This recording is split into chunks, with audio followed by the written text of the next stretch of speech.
All right, everybody, we are live. I don't see myself. I'm not quite sure why there is no video, but we will sort that out for the next time.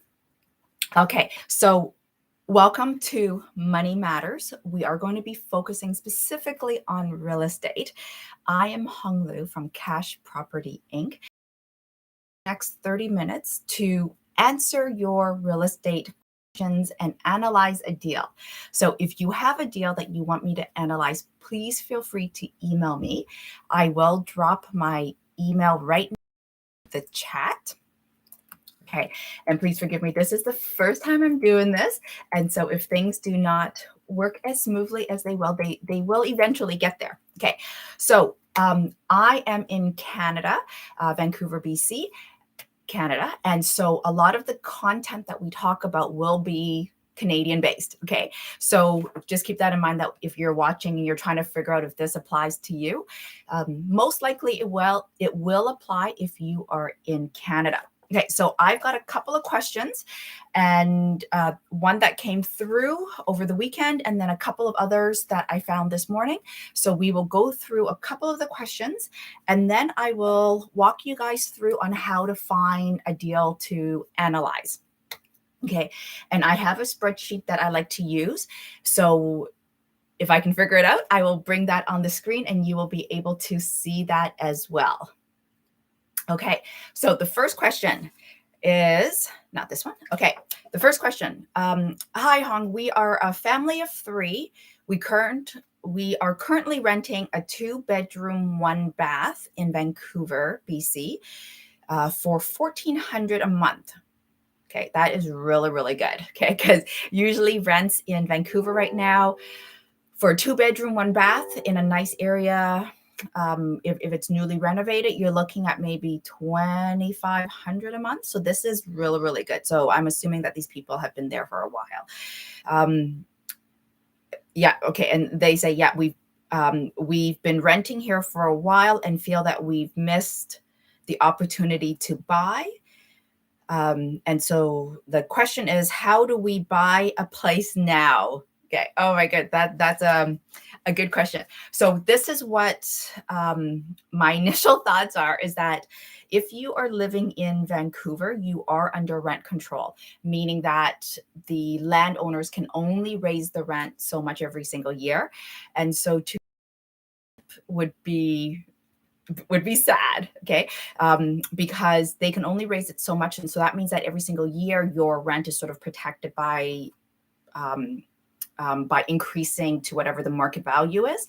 And so if you had to move right now, like if the owners sold and if you had to move, let's just say for whatever reason you had to move and you had to rent another place, you would be out of pocket that difference. So like almost $600 to $800 a month. And that's a lot of money extra to be paying out every single month.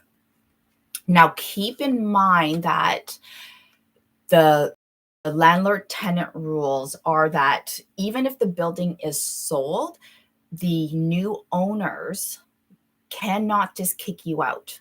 Okay. So there's a couple of things to consider. So it doesn't say here if you're renting in a house, like if it's just like a duplex or a triplex. You are renting in a house. If the owners sold, they could sell it with vacant, like on condition of vacancy, and then at which place you would have to move because then the new owners would want vacant possession.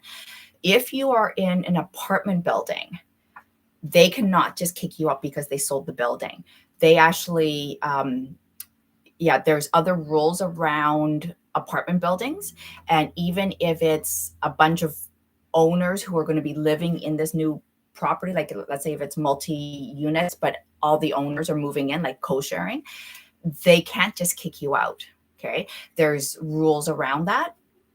So what I'm trying to say is that it's not very easy for an owner to evict you, even if they sell. So that's one thing to keep in mind. Now, your question is, how do we buy now? Okay. So right now, the market is switching over to a buyer's market. So one of the things I would suggest is to start going to visit open houses, find an agent to work with and go and check out houses.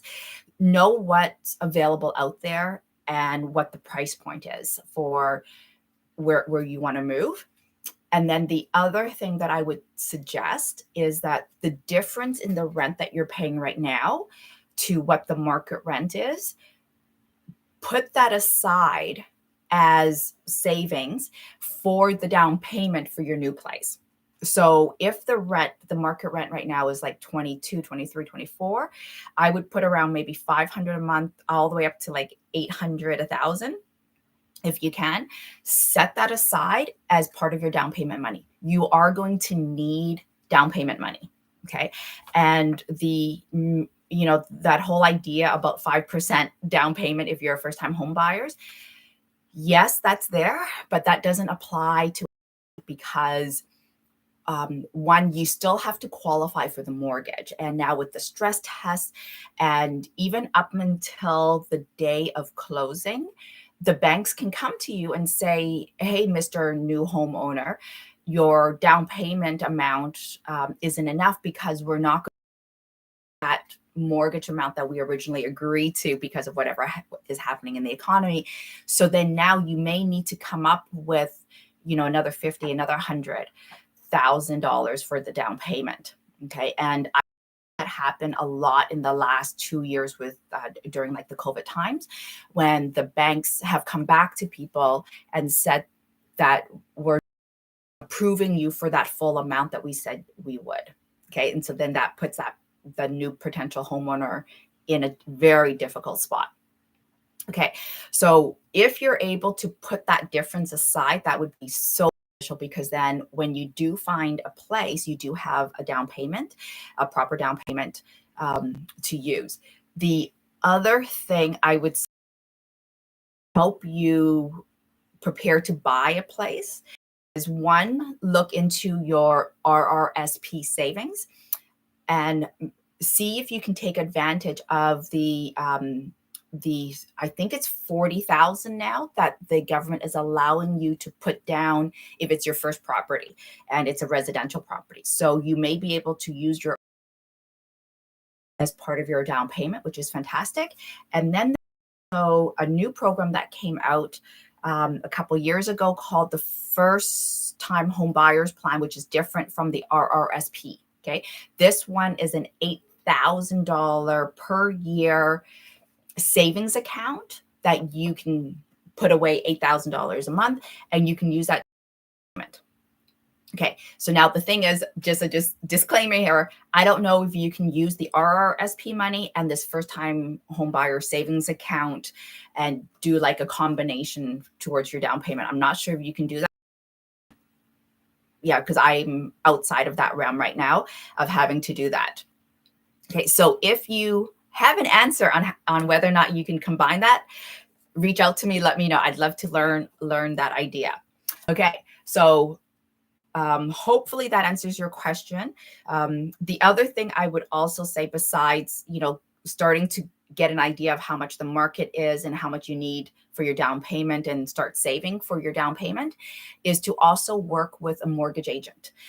Find out how much you can qualify for, and also to go through the process of getting all your paperwork in order, because to apply for a mortgage, you actually need a lot of paperwork ready. Like you need your taxes filed properly every single year. You need certain documentations and stuff like that, employment letters. So if you walk through that process at least once, you'll get used to it. And then when it's time to actually go and apply for a mortgage, it's not going to be so difficult. Okay. And also the benefit of working with a good mortgage agent is that they can tell you right now how much you can qualify for under today's requirements with the stress test and so forth. And so that way you'll know what sort of property you can be looking at or aiming towards getting. Okay, so let's go to the next question. This is coming through on my email system here.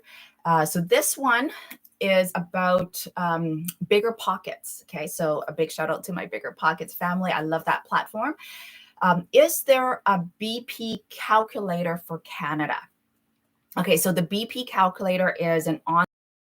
You can go and input your deal information into it. My understanding is that there is no separate calculator for Canada and the US or for other countries. It's the same calculator. Okay. So, what I would suggest is playing around with the BP calculator, which you can access online. I think you can use it 3 or 4 times for free, and then you pay a monthly access to it to run reports. It's a great calculator. My hesitation on recommending the BP calculator is that if you don't know what information you're putting in, you're going to get garbage out, right? It's that whole same concept of garbage in, garbage out, right? So if you understand the numbers that you're putting in, then the numbers coming out will make sense. But if you have no idea what you're putting in and you don't know the calculation behind it, you're not going to understand the numbers that they give you. Okay, so the BP calculator, as far as I know, it's the same Canada and the US. You just have to adjust the settings to make it apply for Canada.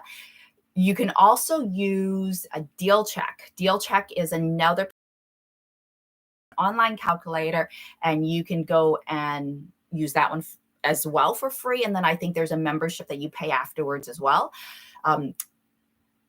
I've used those two. I still prefer to go back to my old Excel sheet. And this Excel sheet that I have came from Don Campbell of Rein. That's REIN. And so that calculator I've used, when I first got into real estate, and it's still the same one that I use today. And so I do recommend that if you are going to get, serious about real estate, you're going to want to understand the numbers.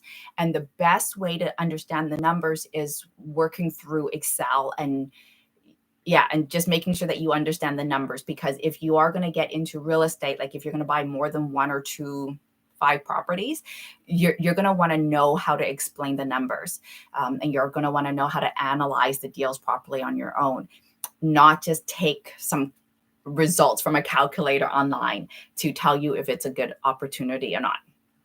Okay, so hopefully that answers your question there. So the next question here. Okay, looking for a property manager. Okay, so let's see where this person is from. So, okay, so they want to invest in Edmonton, Alberta, and they are Canadian. And so, looking for a property. So the question is, how do you go about finding a property manager? Okay, so here's the okay, so this is just my opinion. Okay, if you only have a couple of properties, you may be able to manage those properties on your own. So be your own property manager. And the reason why I'm suggesting that is because the cost of hiring a property manager can eat away, 8%, 10% of your rental income. And that's money that's in your pocket. So now I understand that that is a tax deductible expense. It's the cost of doing business when you have real estate. But at the end of the day, it's still money out of your pocket. Okay. So if you have just a couple of handful of properties, I would suggest you look at maybe self-managing it. Okay. The other option is finding a contractor, like a general contractor, maybe somebody who's close to retiring, somebody who has the experience.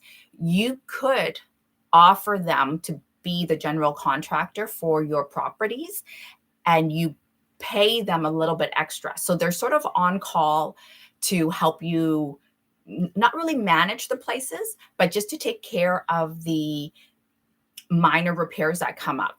And you're still in contact with the tenants. Okay. So then that way you're not paying out of pocket for a property manager, but you have a contractor in line that can go over and take care of stuff. So that's the second suggestion that I would have.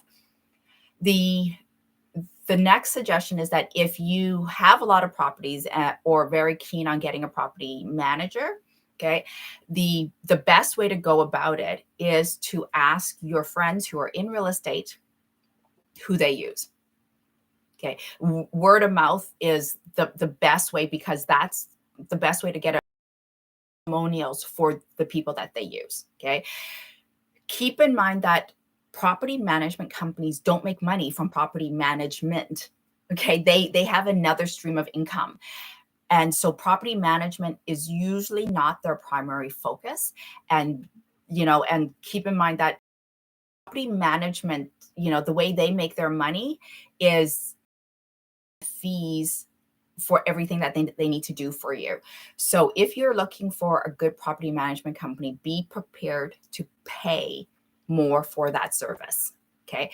So in terms of, how to find them, I would definitely, talk to other investors, ask who they're using. Of questions which you can find online.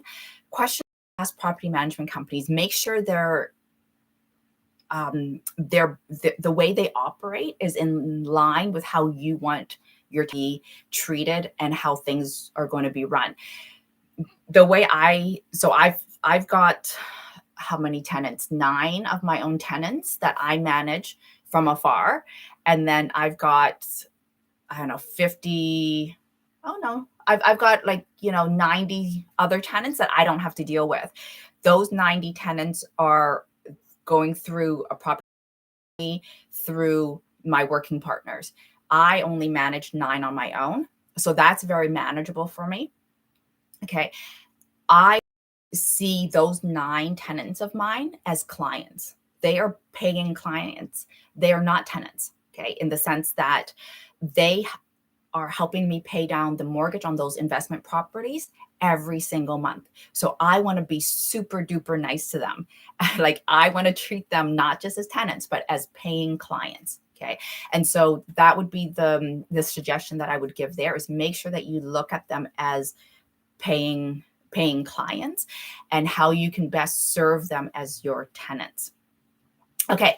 So those are the questions, because I do want to make sure 30 minutes goes by really, really fast. So I will be attempting to do these calls every single. If you want to join me every single Monday, that would be fantastic. If you want to see me before next Monday, please follow me on YouTube or schedule a complimentary one-on-one. So I don't need to put the YouTube link for my YouTube channel on here because you guys are already on YouTube. But what I will do is put my online scheduler in the chat. And if you want to take advantage of the complimentary call, please do so. And then that way you don't have to wait till the following Monday to see me online. Okay, and then let's see here. So we are now going into a deal analyzer. Okay, so let me see here. So I will bring up my spreadsheet. Okay, so this is the one that I am recommending that that you use instead of the online platform. And to answer the question from earlier, so what you could do is use the online platform and use the Excel sheet at the same time. So then that way, if you're not that comfortable with it, then you've got a way to verify the numbers and double check everything.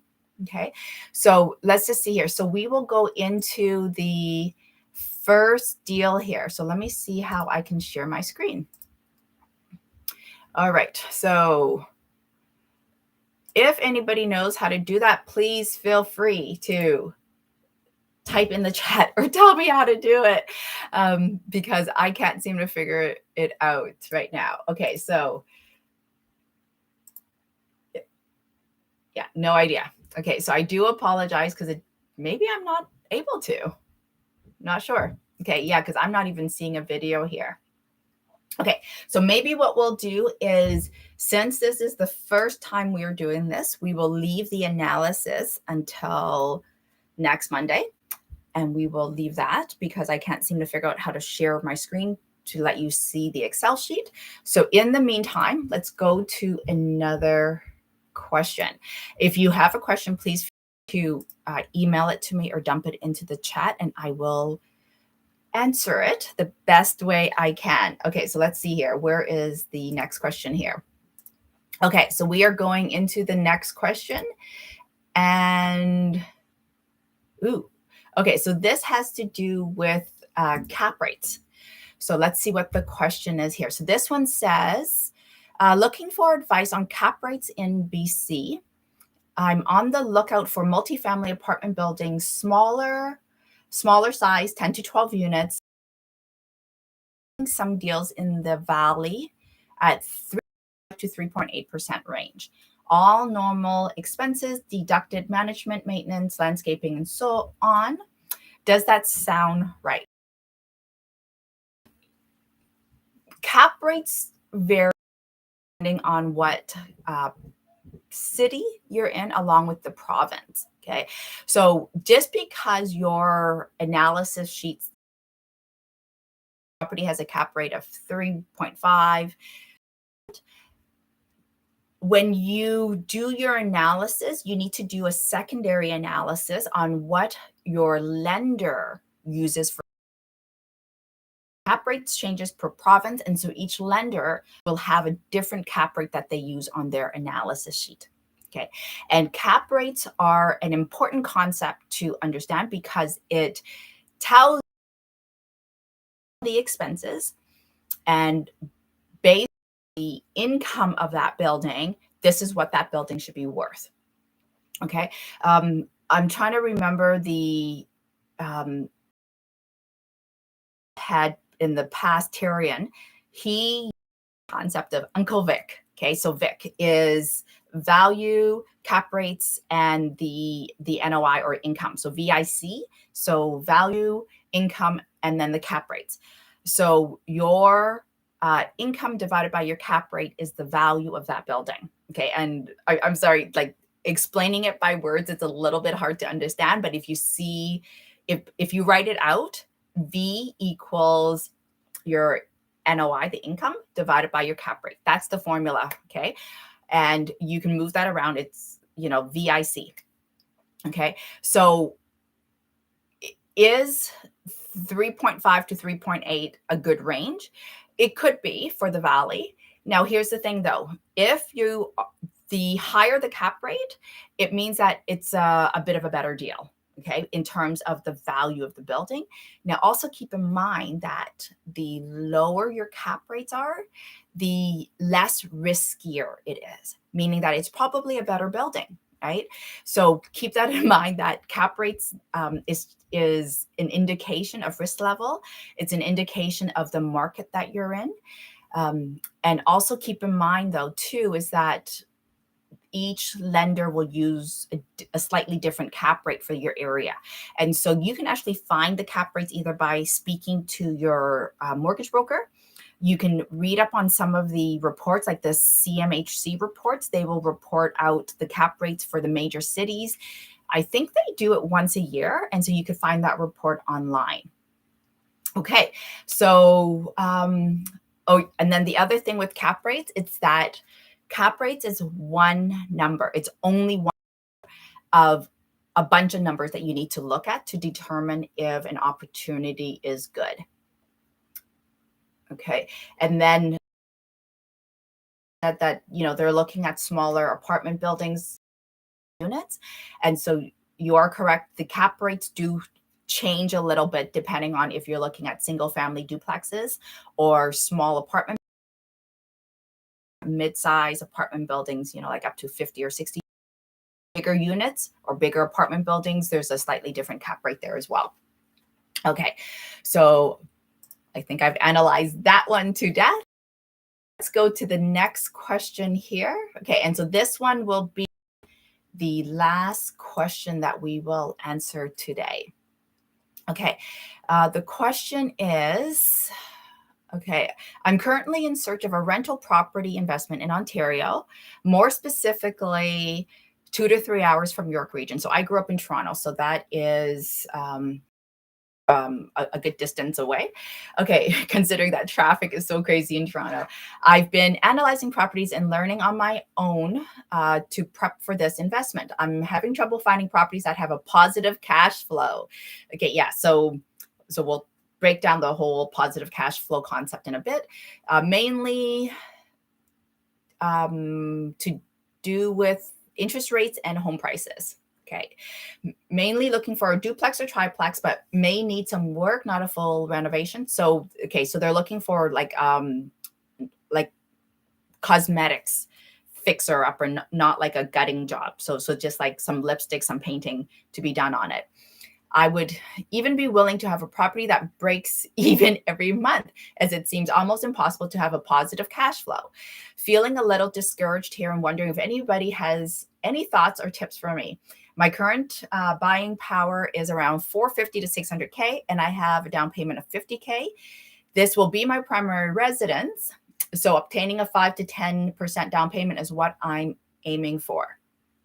Okay, so this situation has quite a lot of content in there for us to break out.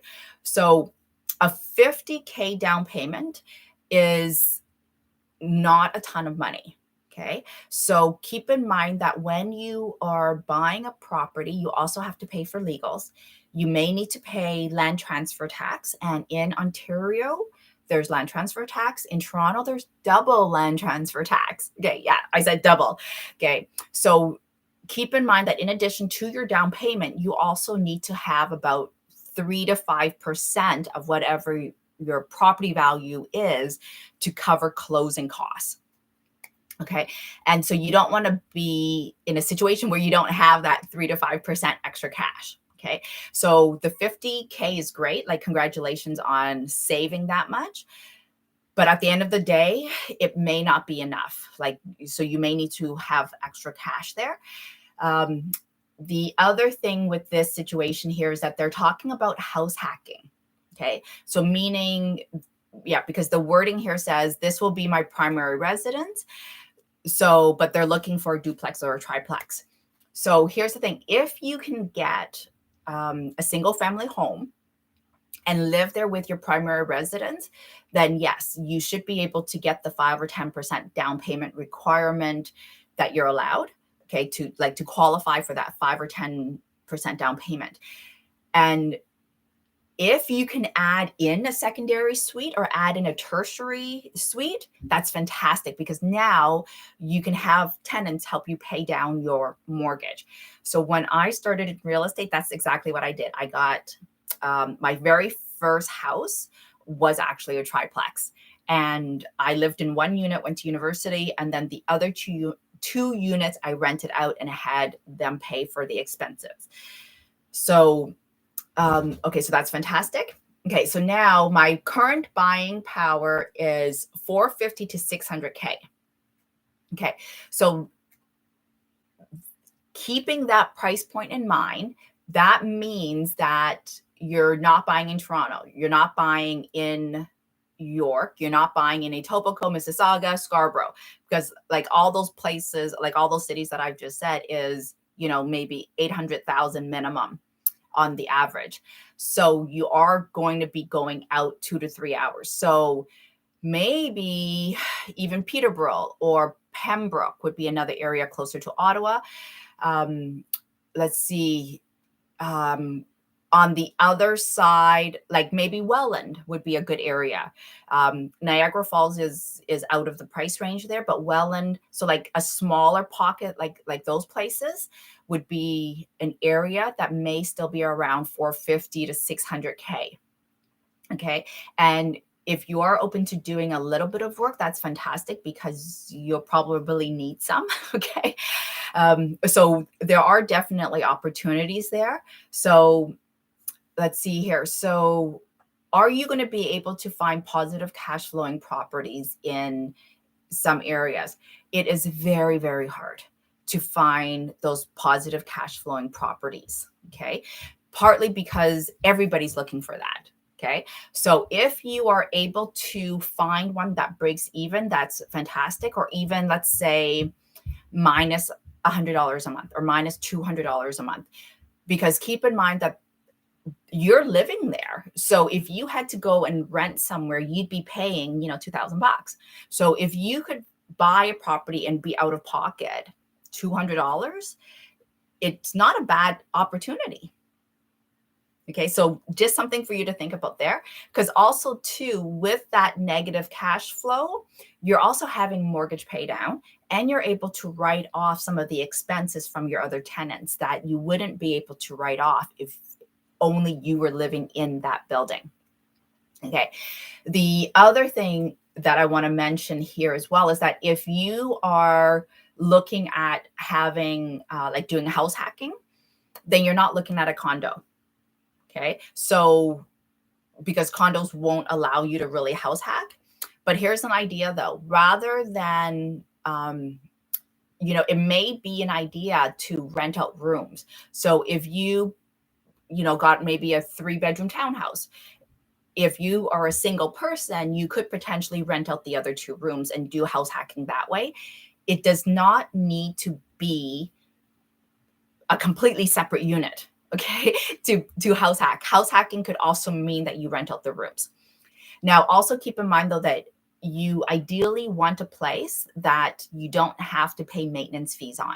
So if you buy a townhouse, there may be strata fees. There may be that common element. So I would suggest staying away from those. Okay, there's a lot of data that supports why buying a townhouse with maintenance fees or buying a condo with maintenance fees is not a great investment. Okay, so yeah, I think I've torn this one into pieces and given you my 2 cents on this. Okay, so if there is some additional questions on this particular situation, please let me know. I'm happy to answer those as well. Okay, so we are now into that 30-minute time zone. Okay, thank you everybody for listening, watching. I will see you next Monday. Have an awesome week.